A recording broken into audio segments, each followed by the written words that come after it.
what does this out of control over kind of complacent stage smile hide? Allegra Stratton is a Darwinist. And as a Darwinist, she is in the correct company with the likes of Dominic Cummings and even Tony Abbott, because Abbott is associated with Australia's kind of consignment of refuge seekers in the middle of the deep sea. And Cummings, of course, flouts the rules, but is a believer in the herd immunity and is a believer in the idea of disposing of people. So that's what this smile hides. She's going to peddle the Darwinist ideology from the position that she has been given now by Johnson and Cummings, of course. Allegra Stratton, and she was a faker when she was at the Guardian, and she was faking all the way until she got caught in 2012 while interviewing a black woman employed by Toronto's Council, and found that this black woman was receiving housing benefit. And Allegra Stratton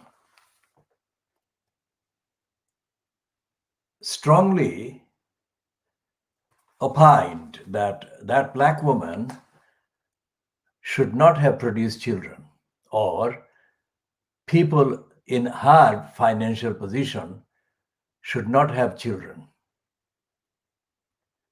And that means that she was saying that anyone who is in need of help, such as the housing benefit, should be deprived of their right to have children. Human right. So that was as far back as 2012, and this is 8 years later.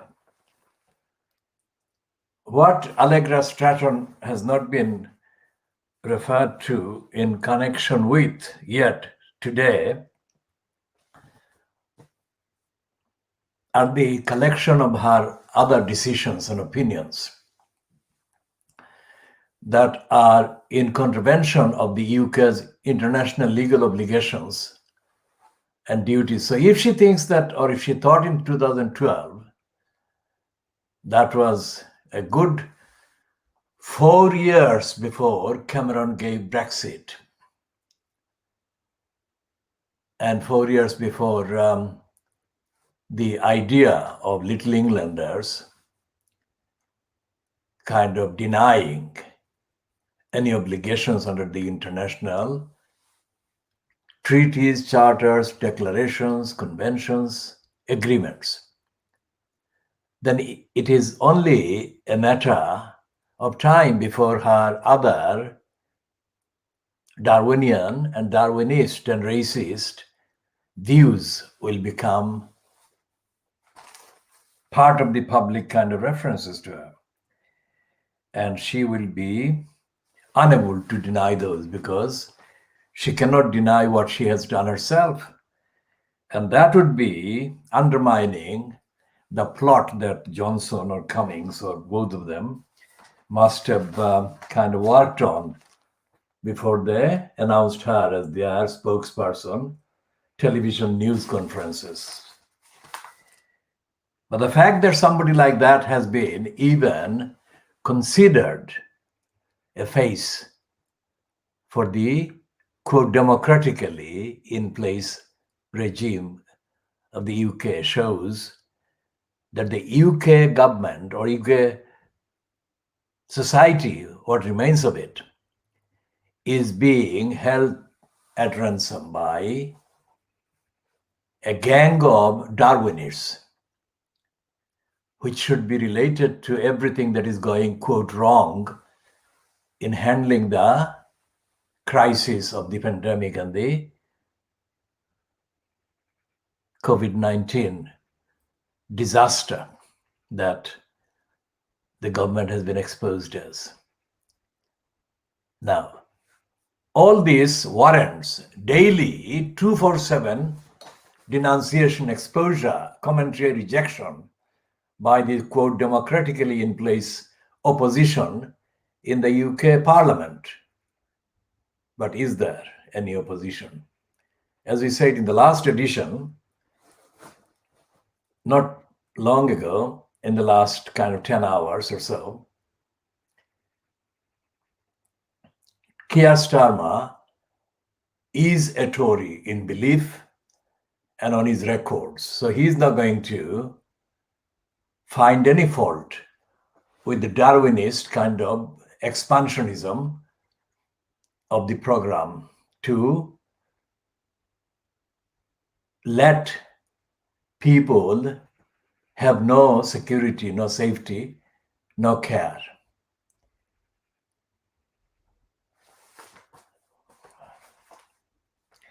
And on the Times, on the front page, next to this picture of Allegra Stratton, is a confession that is forced on the Times by the sheer weight of evidence.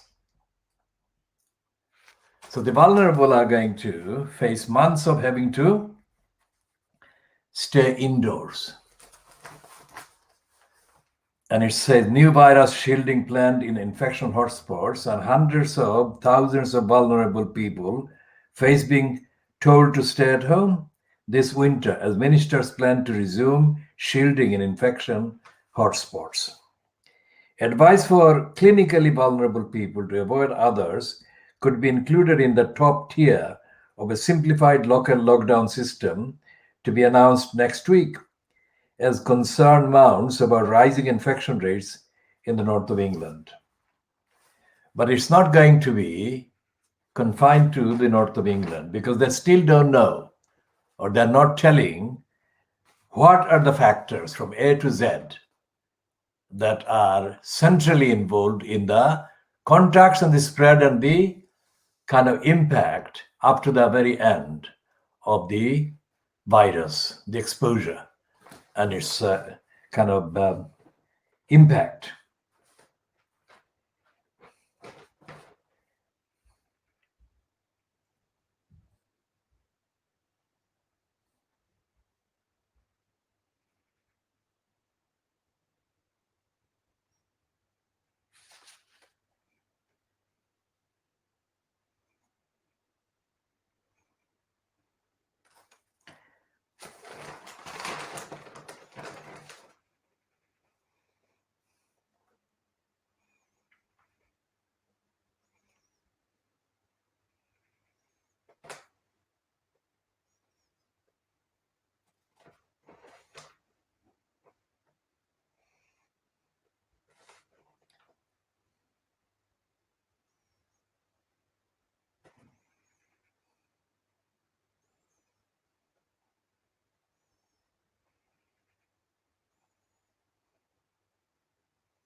And there are other news items about the kind of dubious kind of application and availability and offer and provision of the furlough scheme.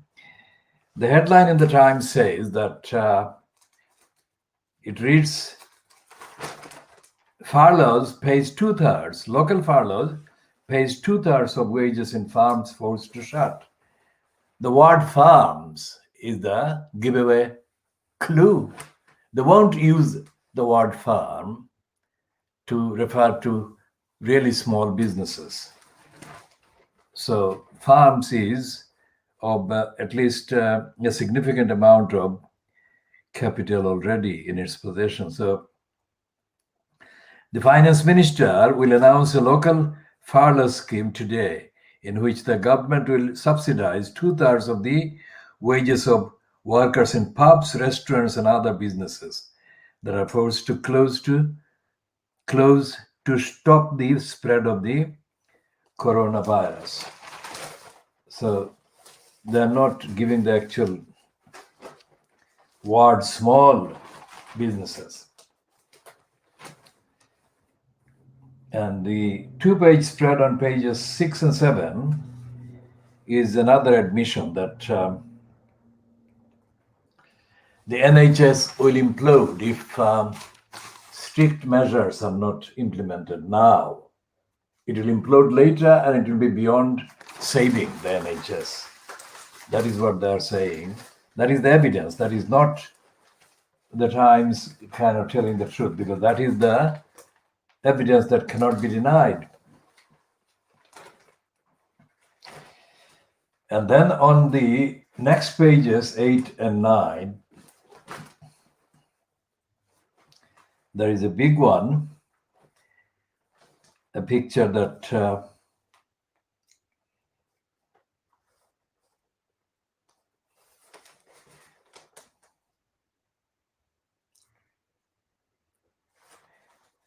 is a Van Gogh alive kind of piece there.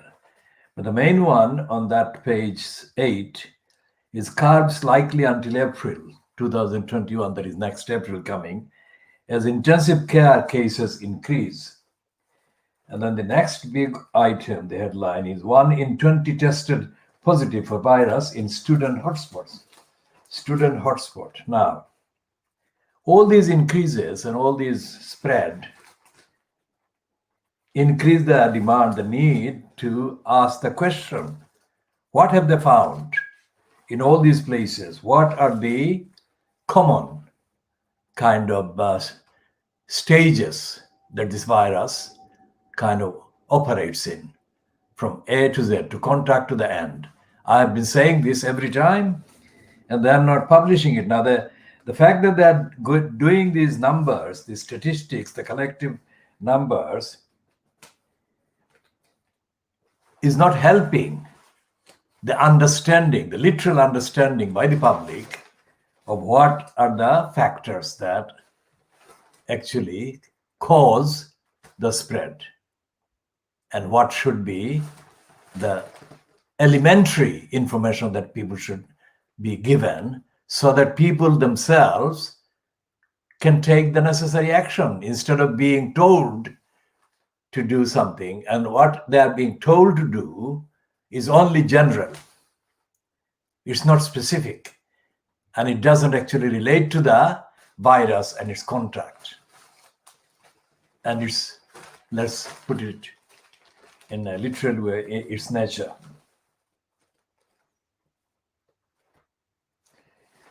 And that's Sunak, the finance minister, about carbon emissions tax to help rebuild the economy. Trade deals must not damage food standards, experts warn, which is a reference to the USA. And there is a piece about a violinist asking schools to put away musical instruments.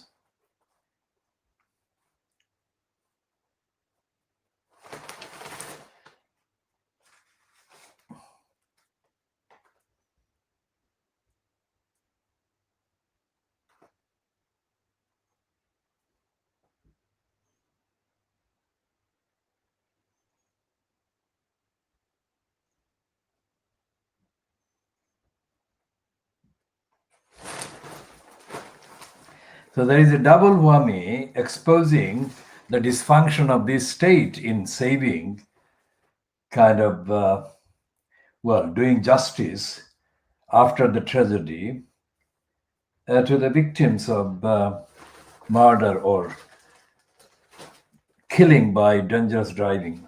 A killer driver fled the UK while wearing his tag. Now, a driver who killed a veterinary nurse in a head-on crash has has fled the UK and gone on the run with his family despite being electronically tagged and handing over his passport. So the passport has been handed over and he's electronically tagged and he was not stopped. And he has found another way, replacing the passport. So what's the point of a kind of surrendering a passport? And what is the point of electronic tag? That shows that the tag is not working. Not to the point it was supposed to be working to prevent any kind of escape.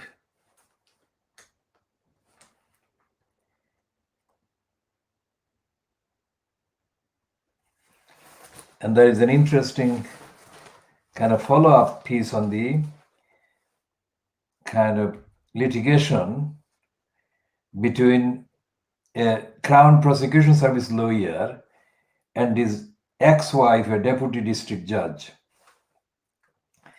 And the Times, without quotation marks, reports, "My lawyer husband tried to destroy me," says judge. Now, you can bring that on again. How many judges have been destroying lives of innocent people every single time that they sit?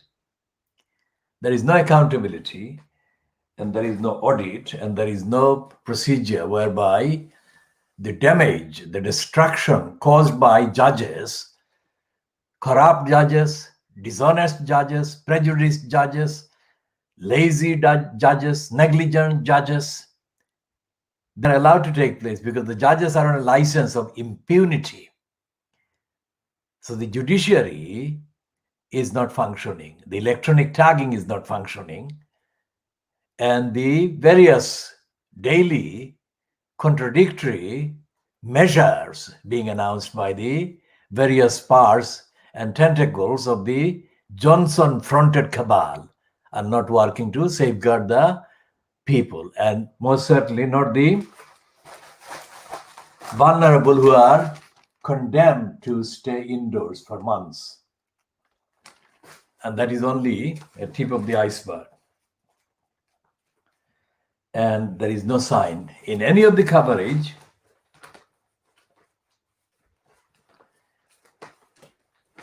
of this disaster, this pandemonium, of any concern, let alone criticism by the so-called democratic opposition. And the husband of Allegra Stratton has got a piece in the comment page 25 of the Times, is James Forsyth. And he's saying the Johnson has a year to get his troops in line. Well, his wife will be helping Johnson, wouldn't he? Wouldn't?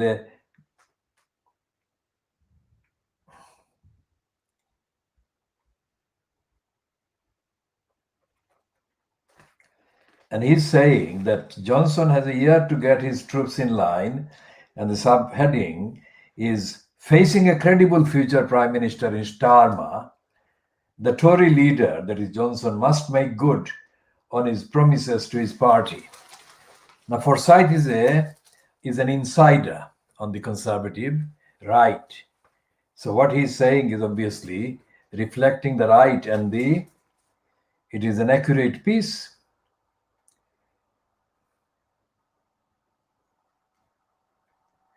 And Trump is shown in the Peter Brooks cartoon on page 27 of the Times, and the bubble reading, "Look at me, I'm a disease-free blessing from God." Well, he is actually echoing most people who are mocking Trump for saying that he was saved by God, and this is him sitting as a blessing from God on the top of the head of his vice president.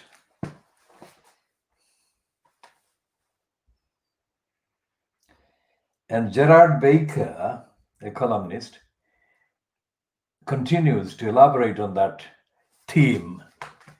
He says, "America is tired of the crazy Trump show, with even God getting dragged into the White House soap opera voters can be forgiven for craving a little normality. Well, this is a criminal in place that Nancy Pelosi said about 2 years ago, at least, or 18 months ago, that Trump is a criminal who belongs in jail. So the Times is catching up.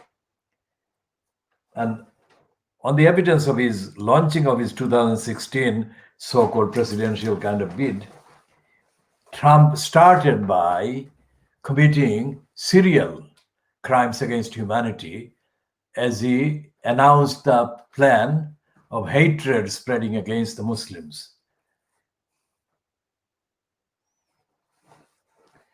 And here on the two-page spread on pages 30 and 31, the Times is saying, "I'm not wasting time on a virtual second debate," says Trump.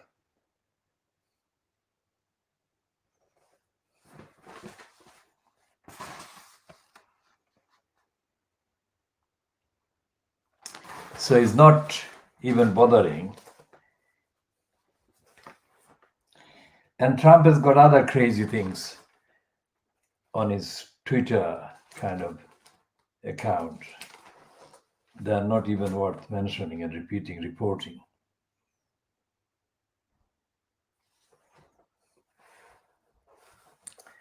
And there is a dilemma of sorts in the Netherlands.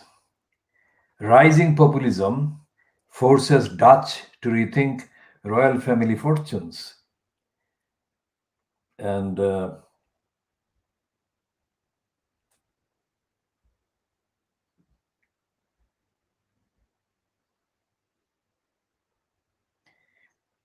there's a piece about the daughter, Princess Katharina Amalia, daughter of William Alexander.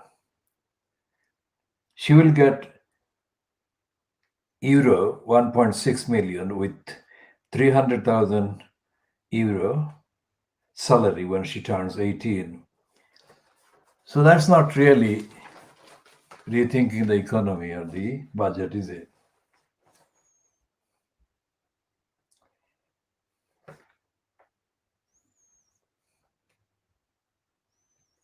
And there are other items about the various shenanigans going on in the big business world, including item about Rottweiler fund chief in 1.4 billion pound bid for Talk. Telecoms group agrees to Tosca fund meeting. A takeover of Talk is edging closer. Now that is nothing to do with the poverty, the law service, law standards provided by Talk. And the evidence of Cameron making Dido Harding a baroness shows that failing the customers, failing the public, doesn't matter to them at all. They completely ignored that. And Cameron did that by promoting her, as has Johnson imitated him, by promoting other similar failures and disasters. And what is obvious in the coverage of the Times today is that there is no real connection between the failures and the ideology. And as the current and the latest edition of Private Eye has said, the Times is edited by a bunch of liars, and they lied shamelessly in the so-called long editorially produced obituary for Dame Harold Evans, a long attack on Harold Evans, and a long piece of lies for the Dirty Digger. Now, this is the Daily Star doing the latest joke about this virus.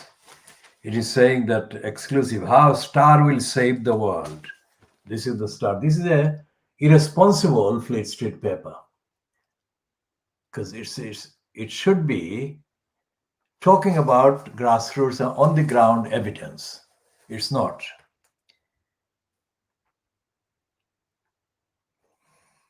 And it says in a kind of jokey series of bubbles, I'll take our politicians to top of the mountain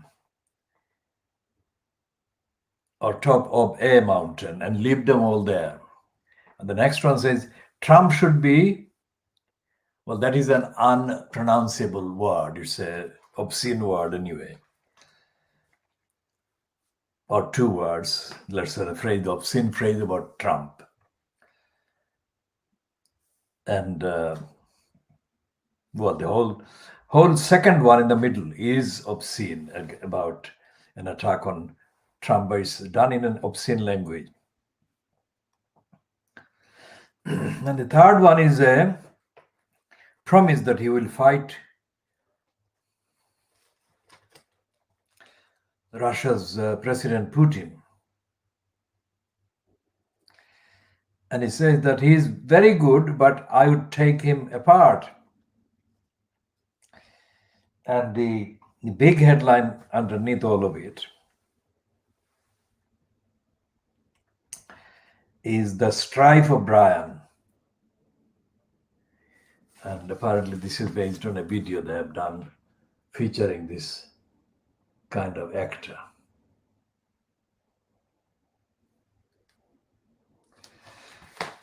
And there is a piece on page 5 about Kate Garraway kind of condemning Trump for making the remarks that he has made. Good Morning Britain host Kate Garraway has blasted Donald Trump after the US president described catching a coronavirus as a blessing. Well, that is absolutely correct. Absolutely correct that Kate Garraway should condemn Trump for saying that it was a blessing. But the missing lunacy information is the damage that Trump has been doing to millions of children, millions of kind of migrants, and millions of poor people, and how he has been sabotaging and messing up